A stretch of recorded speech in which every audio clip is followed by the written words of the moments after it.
Well, we continue on in our series, Strappin on the old feed bag. And when it comes to going to parties, dinner parties, has anybody ever been to a dinner party? Been to a couple? You go to the dinner party and the host, introduces you to people there, and you mingle around in the living room or the parlor or whatever room you might be in. And you get to know people, and maybe there'll be some hors d'oeuvres there and maybe something to drink and to snack on to prepare you for the meal. Now, all of that's fine and dandy, and you enjoy that, but what are you really anticipating? The meal. So we're there and we're excited and we're waiting, we're hungry, we haven't eaten all day because we know this is going to be a big blowout of a meal, and the host comes out. Or if you're with wealthy people, the cook or the maid or the butler comes out and says, what? Dinner is served. And at that point, we have a feeling of excitement that you can't compare to anything but Christmas, especially if you haven't eaten all day. Your mouth begins to water. You feel like Pavlov's dog.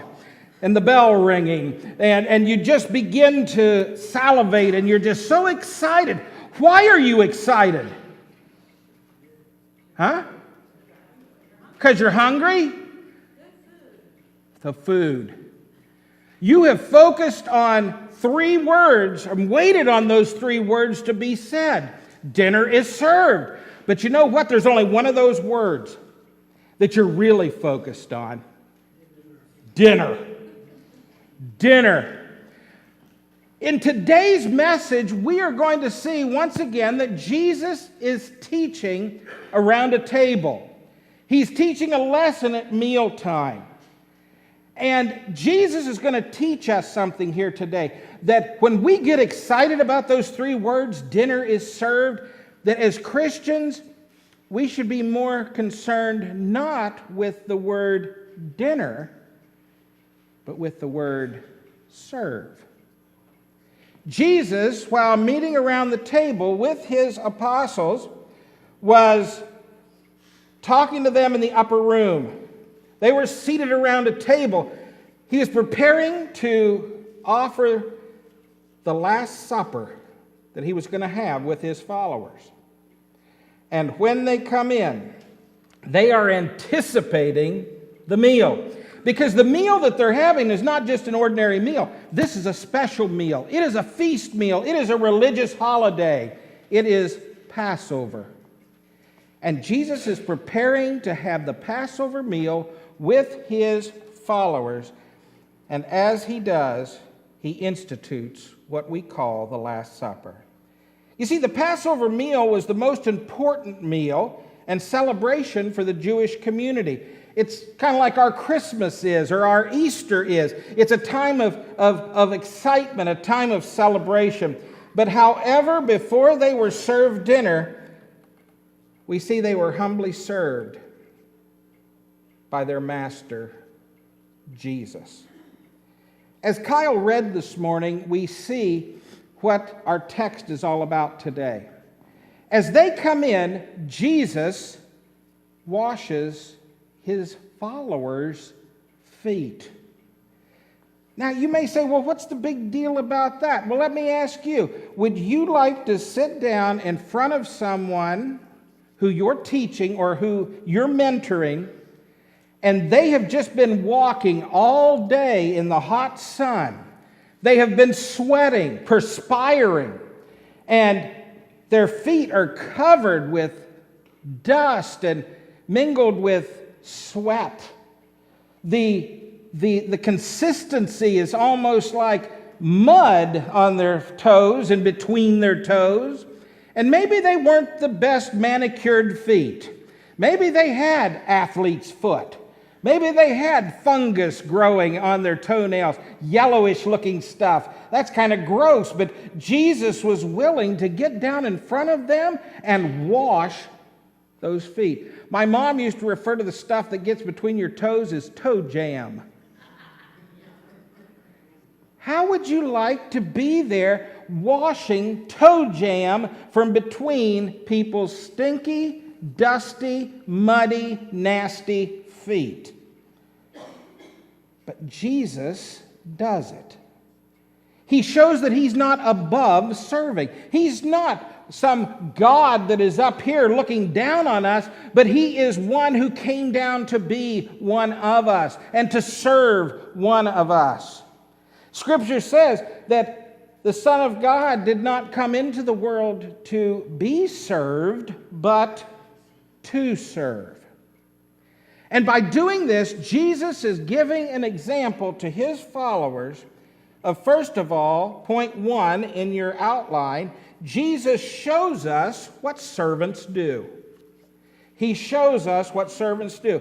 Each of the Gospels, all of them, highlights different elements of the Last Supper. People say, well, why do we have 4 Gospels? Because each Gospel was written to a different person or a different group of people.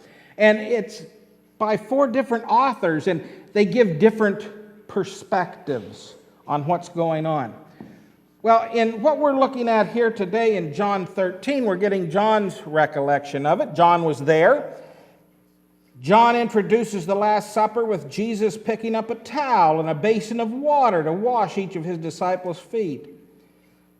You see, Jesus takes the place of a servant when he does this.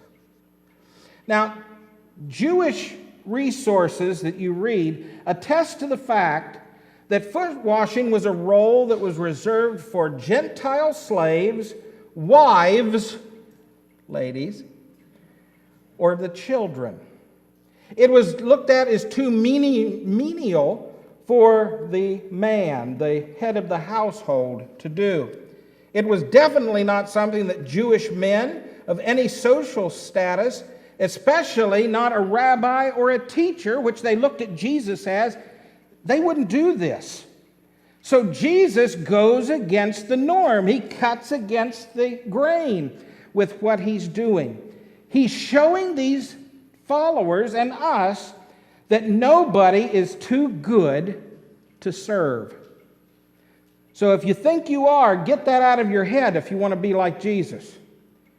And there are jobs that you may not like to do or want to do that God calls you to do, but you need to ask yourself, would Jesus do this? At the Last Supper, it's not a Gentile slave, it's their master, the rabbi, the one whom they believe in and who they believe is the Messiah, the King of kings and Lord of lords, washing their feet. He's the one wiping the dirt from their calloused feet. I wonder how quiet the room got when they saw Jesus kneel down before that first apostle with a basin of water, a towel over his shoulder, and he starts to wash the disciples' foot. It'd be uncomfortable, don't you think, watching your master do something like that? So it was kind of an odd situation that they were dealing with here. All you could hear was the sound of Jesus dipping a rag in the water and wringing it out. Then he comes to Peter. Oh, Peter. Peter's the guy that always jumps before he thinks. He leaps before he looks. He engages his mouth before he does his mind. Dean Johnson's back there going, yep, I can relate. Peter doesn't want any part of this. He says that, no, you're not going to wash my feet, Lord. You are the rabbi. You are the teacher. You are the Messiah. I can't let you do this. And Jesus answers and says to Peter, unless I wash you, you can have no part of me. Unless I serve you, unless I wash you clean, you can have no part with me. John 13:8. What we hear in the English translation is not the same as what Peter would have heard and understood. Most Bible translations has Jesus saying to Simon Peter, unless I wash you, you have no share with me or no part with me. That word part that Jesus uses in verse 8, the last part, is very important because it is also the word that is used in Scripture to speak of an inheritance, a portion, or a place. So what Jesus is telling Peter is, unless I wash you, unless I serve you like this, unless I take care of this matter, you're not going to inherit heaven. What he's trying to tell Peter is, you have to let me do this. You have to let me serve you and accept my gift of servanthood so that you can receive heaven. Now, Jesus wasn't just talking about washing the feet here. He was talking about accepting Christ's service altogether. In other words, accepting the fact that He is God's Son that came down to earth, that gave His life on the cross, that served us, taking our place, taking our punishment, taking our shame upon Himself, so that we could be what? Cleansed. We could be made clean. We could be made whole again. Peter did not understand that. And it's no wonder when he heard this that he would not receive eternal inheritance or an eternal place with Jesus. It is no wonder that Simon Peter's response is to wash all of him. He wanted a whole bath because he wanted to make sure he got in. But Jesus says that just let me do this.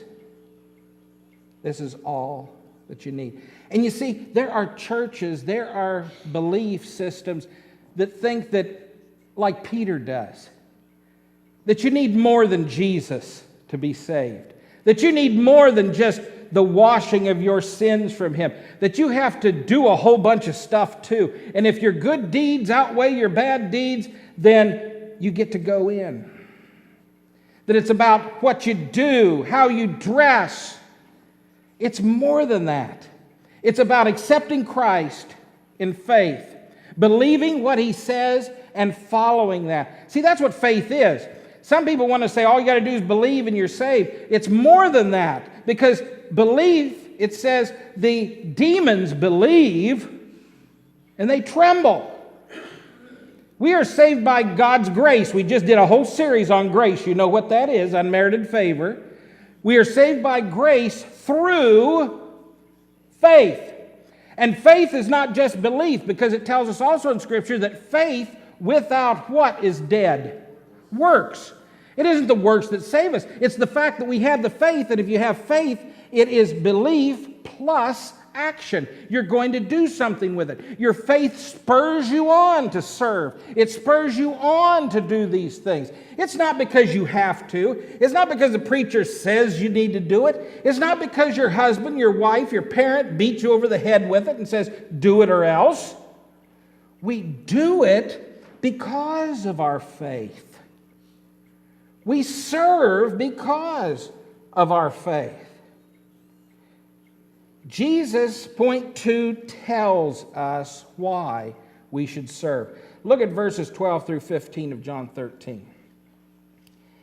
When He had washed their feet and put on His outer garment and resumed his place, He says to them, do you understand what I have done to you?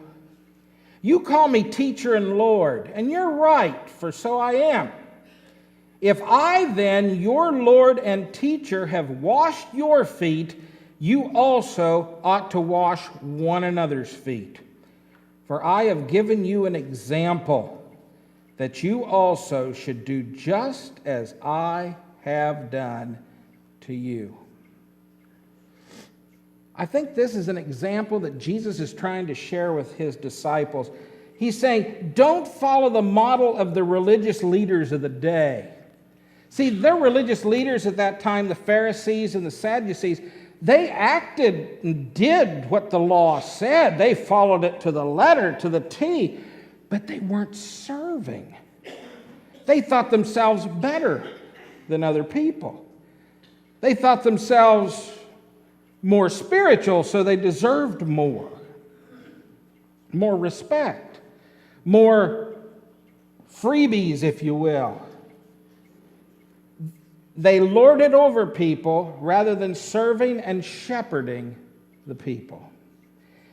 Peter himself writes in 1 Peter 4:10, each of you should use whatever gift you have received to serve others as faithful stewards of God's grace in its various forms. Peter is saying whatever God gives you, don't use it just for yourself. Use it for others. Use it to serve other people. My mother, as I've told you before, was a fantastic cook. To look at me, you probably don't understand that, but she was an excellent cook. And my mother's ministry, she shared that gift with others. When she would make chili, she'd make enough that she could put some in the deep freeze so that when somebody got sick, she could take it. Or vegetable soup. Chili's probably not a good thing to take to somebody sick. But she'd take that, or she'd have other meals made up. And that was her way of helping and sharing her gift. She loved to cook. She was good at it. And she used it to serve others. I want you to think about what gift you have. What has God given you the ability to do? And then I want to ask you this: what are you using it for in serving others and serving God?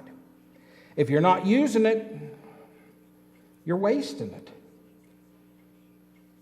It's like the old saying, if you don't use it, you lose it. And you may just lose that gift if you're not using it as God has blessed you with it.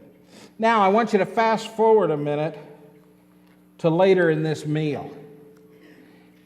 We're going to look at what Matthew has to say about what goes on next. In Matthew 26 through 29, it says, now, as they were eating, Jesus took bread, and after blessing it, broke it, and gave it to the disciples, and said, take, eat. This is my body. And he took a cup. And when he had given thanks, he gave it to them, saying, drink of it, all of you. For this is my blood of the covenant, which is poured out for many for the forgiveness of sins. I tell you, I will not drink again of this fruit of the vine until that day when I drink it anew with you in my Father's kingdom. Here, Jesus uses an example, a teaching tool to bring to light that he was going to die, that he was going to be sacrificing his body and his blood for them. And he's telling us the same thing today. When we take the Lord's Supper, we are reminded that he sacrificed his body and his blood. He couldn't sacrifice anything more. None of us can. The best thing you can do when it comes to sacrifice is giving of your entire self. And what other way can you give of your entire self in a better way than through sacrificing your life?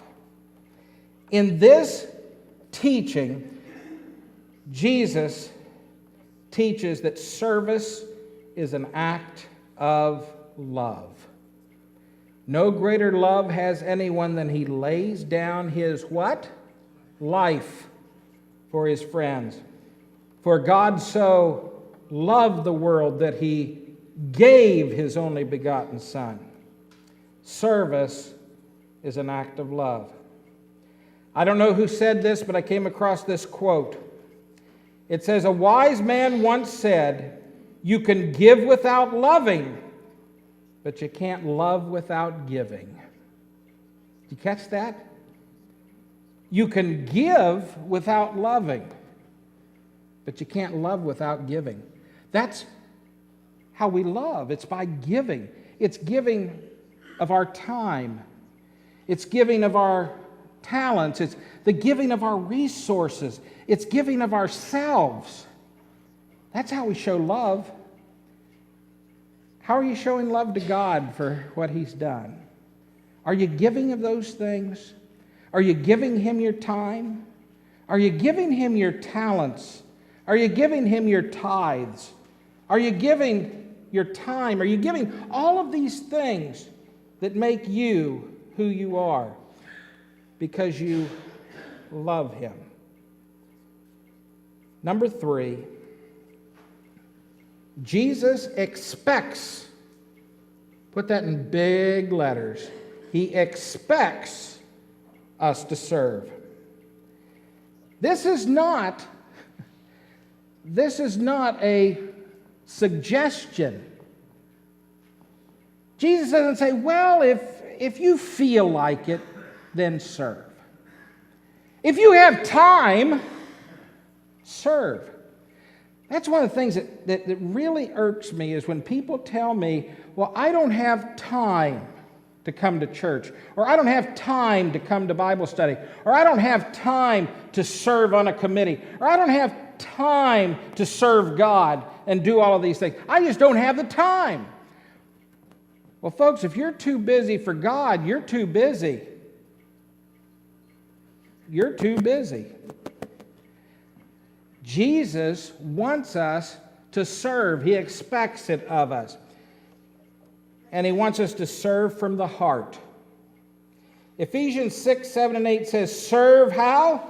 Wholeheartedly, as if you were serving the Lord, not men, because you know that the Lord will reward everyone for whatever good he does, whether he is slave or free.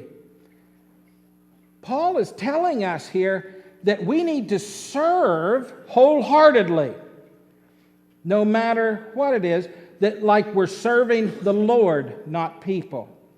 And he talks about whether slave or free. How many of you have a problem with your boss when they ask you to do something? And you do it just because if you don't, you're going to lose your job. Have you ever felt like that?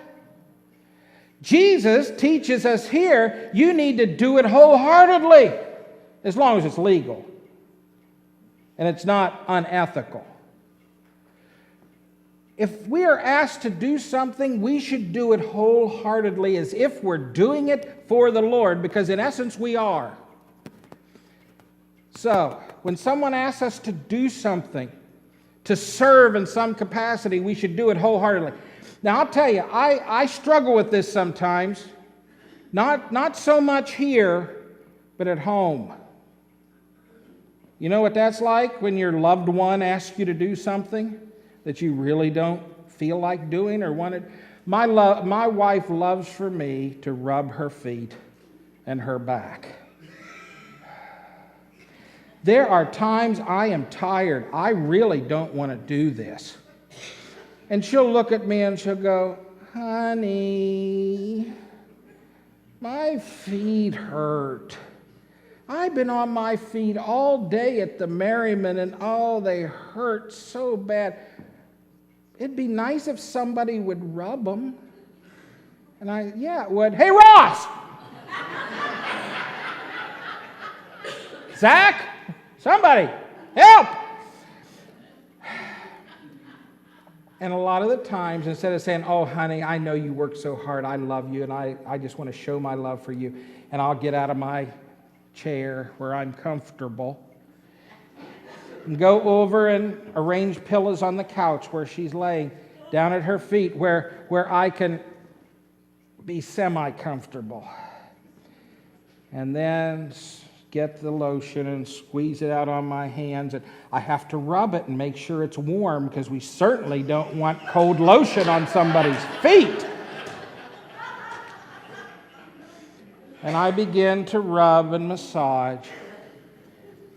I'm thinking, man, I could be over there watching The Rookie right now, and I wouldn't have to worry about doing all of this. I can't even enjoy my... And she'll go, oh... You know, you get that feeling, that sound of, oh, she's enjoying this, and she likes this, and I'm able to do that for her. And it's like, well, this isn't so bad. I'm making her happy, and maybe she'll do something for me sometime. And so I'm rubbing her feet more and more, but I don't always start out with that feeling of, oh, honey, I just want to do this for you because it's just like rubbing Jesus' feet. But that's how I should be. Now, don't tell her I said that, because she's going to ask to get her feet rubbed when I get home. All the time. Every time. So, Jesus expects us to serve wholeheartedly.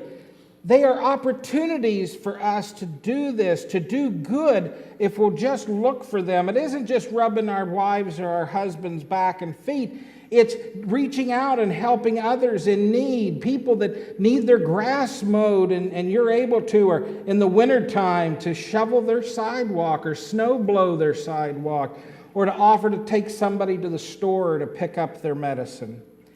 We need to be sensitive, creative, and serve from our hearts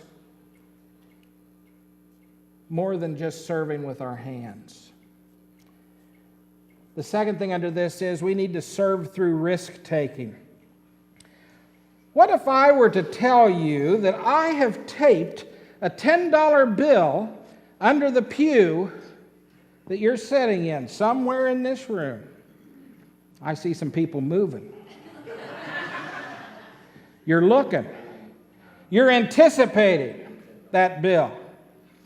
Some of you are looking, and I didn't even tell you that you could have it if you found it, did I? I didn't even say I really did it. I said, what if I did? Still, if there's even a slight chance that I might have done that, some of you are willing to make some effort to get down on all fours and look up under the pew to see if there's a $10 bill there. Now, if you're willing to take a risk here in church to get down on all fours to look under a pew for a measly $10 bill, taking the risk of looking silly, looking stupid, looking like a total doofus, that's a good word. A cheap doofus. If you're willing to do that for $10 to look silly, why are we so afraid to share our faith with people that may make a big difference in their eternity just because we might look silly? Just because we might be doing something that goes against the norm. We need to serve and take risks in our service.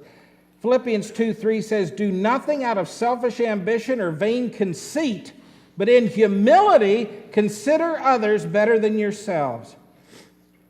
In your job, some of you take incredible risks, calculated risks, affecting the employment of dozens of people, which in turn affects hundreds of lives. In your finances, some of you will roll the dice on a stock purchase of tens of thousands of dollars. You think nothing of such a risk, but when it comes to the church, you're scared to death to step out on faith. You're afraid. We have trouble saying, okay, Lord, I'll serve. I'll do what you want me to do. I'll try something big for you, God. I'll try stepping up and teaching a class. I'll step up and pray out loud in Bible study. I'll get up and serve and help take up the offering or serve communion. I'll take a chance and start tithing 10% of what you give me.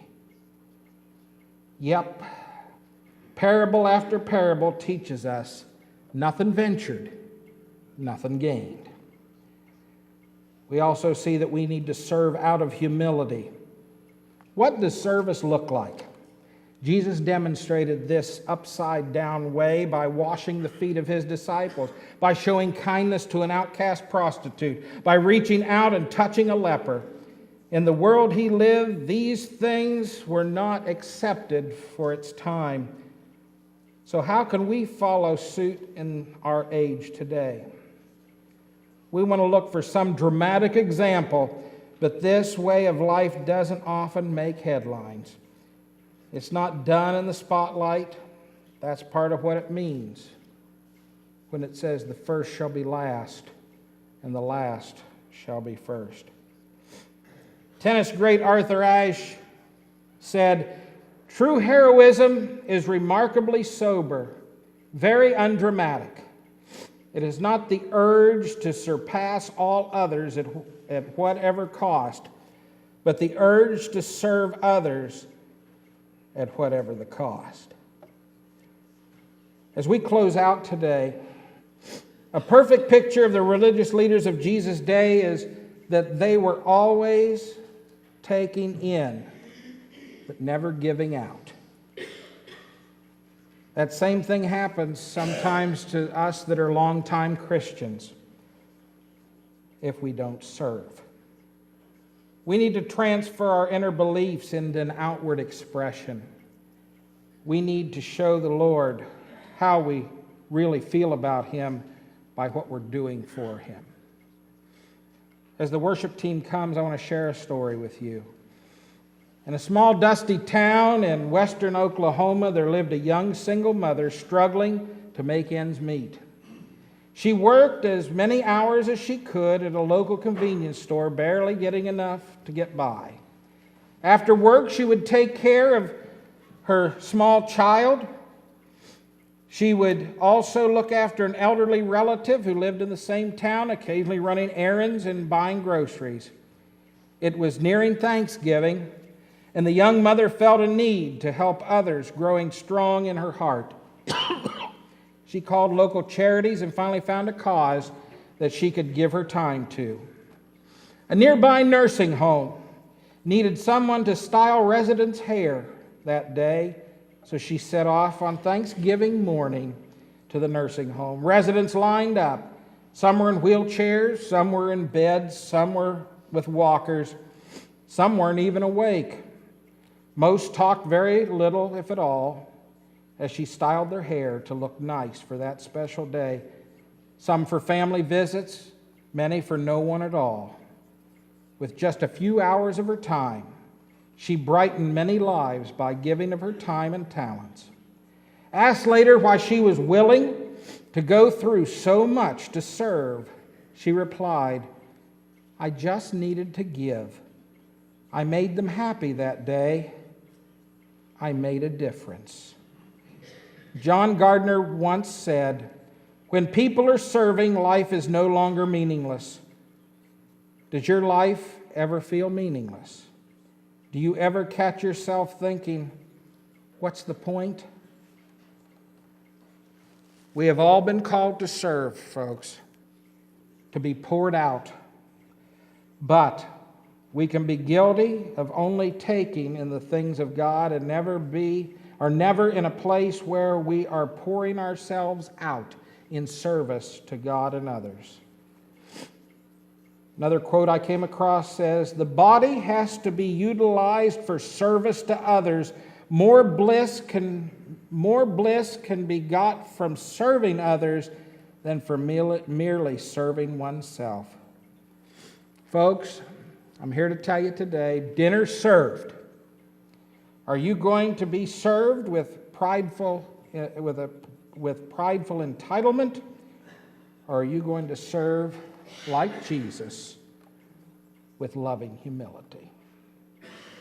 As we give you the opportunity today to give your life to Christ and begin a life of service, or to rededicate your life and say, "Hey, I've not been serving you, Lord, like I should. I want to start again today."